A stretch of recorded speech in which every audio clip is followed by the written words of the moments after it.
I'm Lucine. I'm a posh surrealist, ego-feminist, painter, and mixed media artist.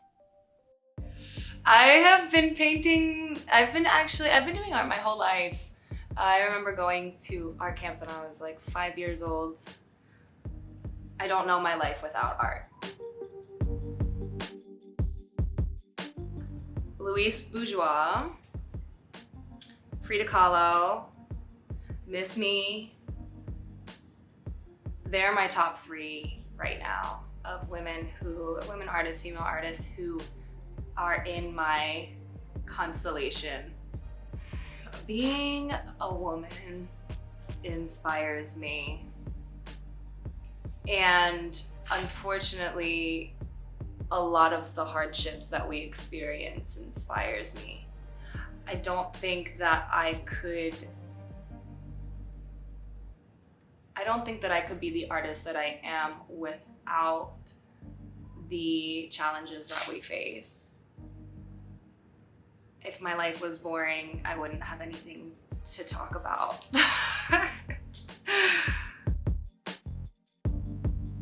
My concept, there's so much to what really made the subject of my animal heads on human bodies. When I was speaking to my grandmother through a medium after she had passed, years after she passed when I was about 8 years old. Her name is also Lucine. And I was having the session with the medium speaking to my grandma Lucine. And she said, first, when I say her name, Lucine, that she will pave my path for me or provide opportunities in the spaces that I am. And there was this long pause. I didn't know. It's hard when we're speaking to like spirits or angels and through mediums, especially because it's so abstract. And so the medium just said animal heads. And that was it. So this was June 2018, I think I had this reading. And then September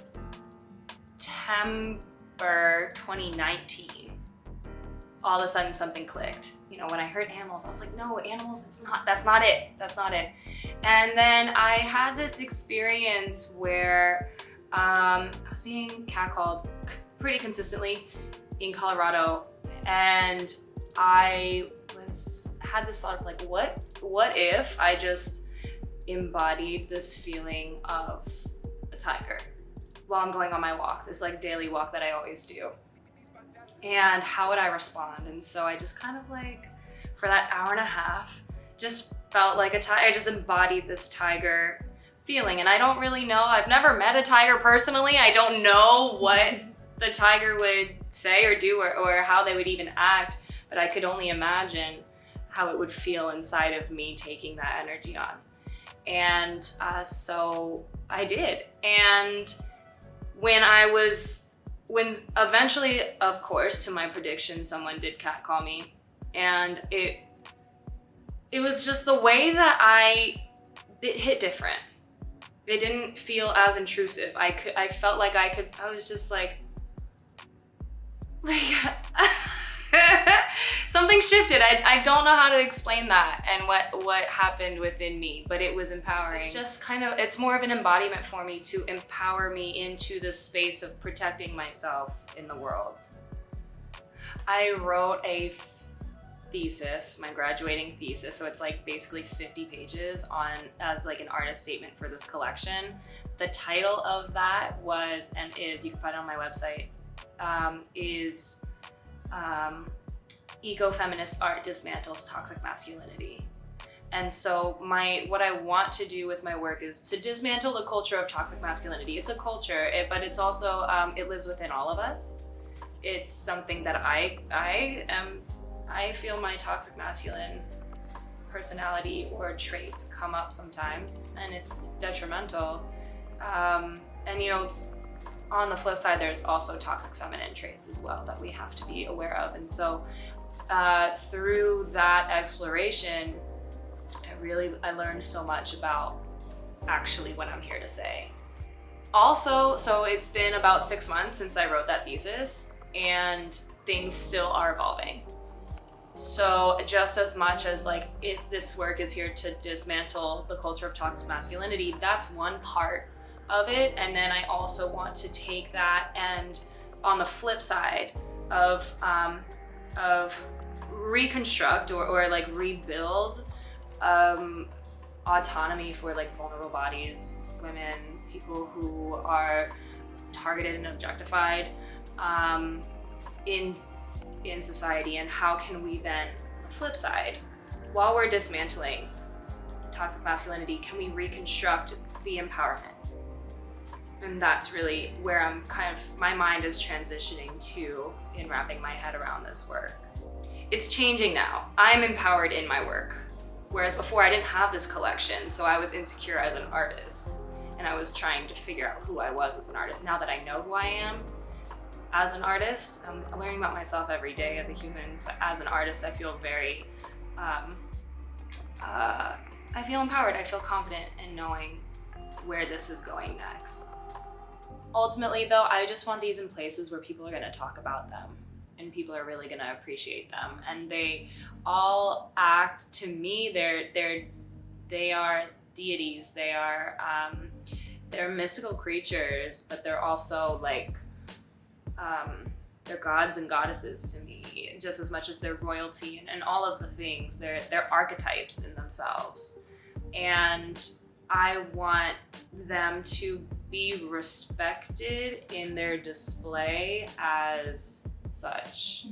So to the collectors that do take these on, this is something that you also have to, this work is, you can't just place it on a random wall. The design around it has to be cohesive.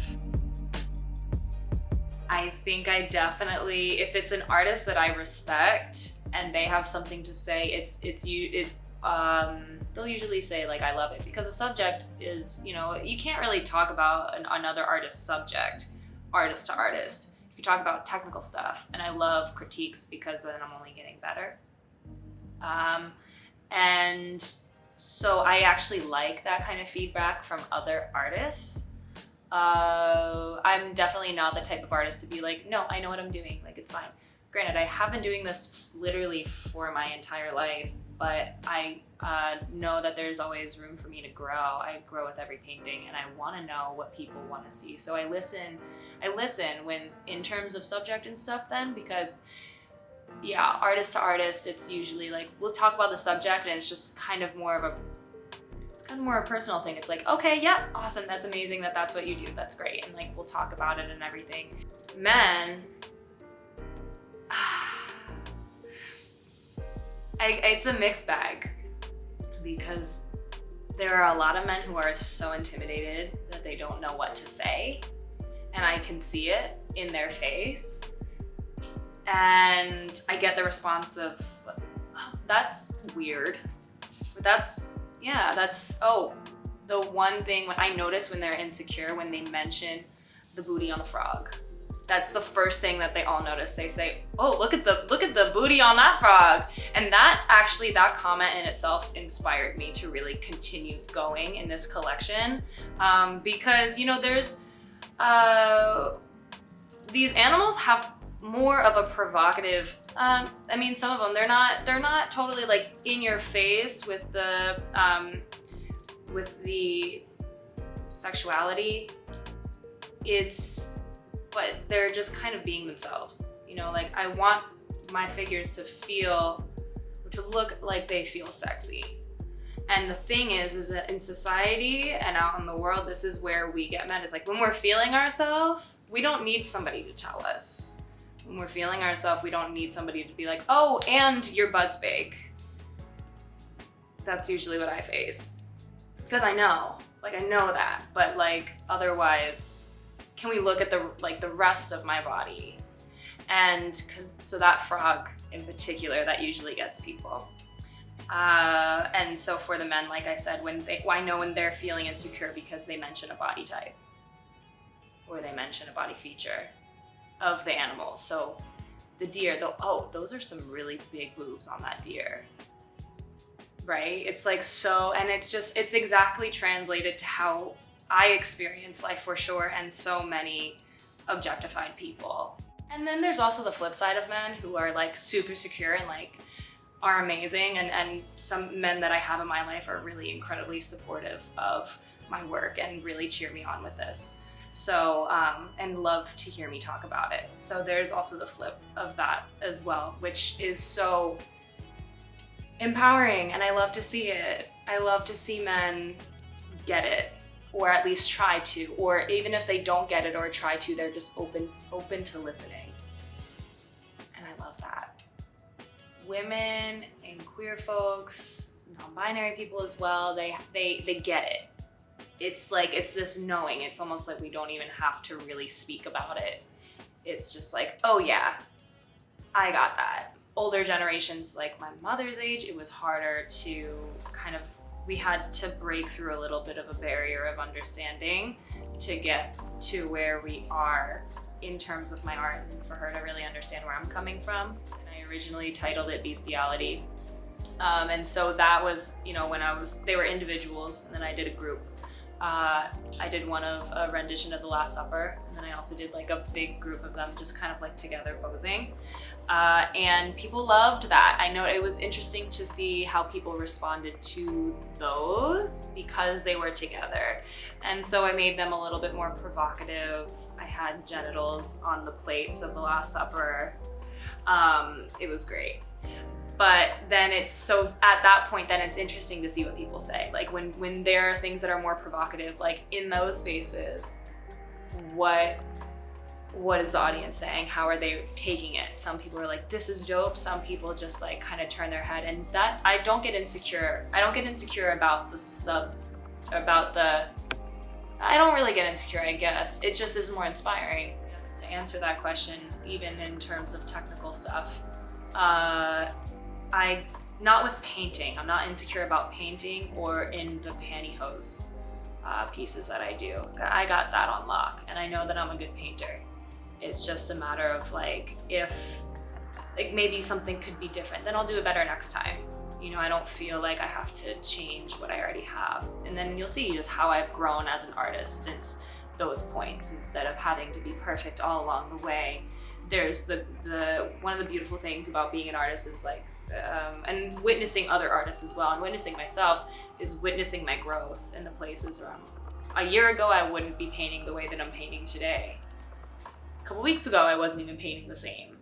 I'm constantly evolving, and so there is no space for the insecurity if I know that I've got a base level of I've got like a floor of skills. And with art's all about breaking the rules, right? Once you know the rules of like generally how things should be, how dimensions are, then you can break them, and that's what becomes style. And so I'm never insecure about my style. I have like 5 paintings I'm working on right now. Some that they're all in different stages too. And so I like to kind of work on one at a time, but then sometimes one gets left off. But then the cool thing about that is that when I go back into it, my skills are at every painting, my skills are at another level. My head's at another level. My story is in another place. So when I do have the time to sit with something and let it be, maybe I'll just have like just the shape of a body or a figure, and then later on I'll add a little detail here and there. And then sometimes, as you said, like I do dream about my work too. Art is what keeps me up at night and wakes me up in the morning. It's the last thing that I think about and the first thing that I think about when I'm going to sleep and waking up. And so often I'll take my paintings into my room, just one at a time, whatever I'm working on, to kind of download the tweaks that I have to make. Or I'll just stare at the painting forever.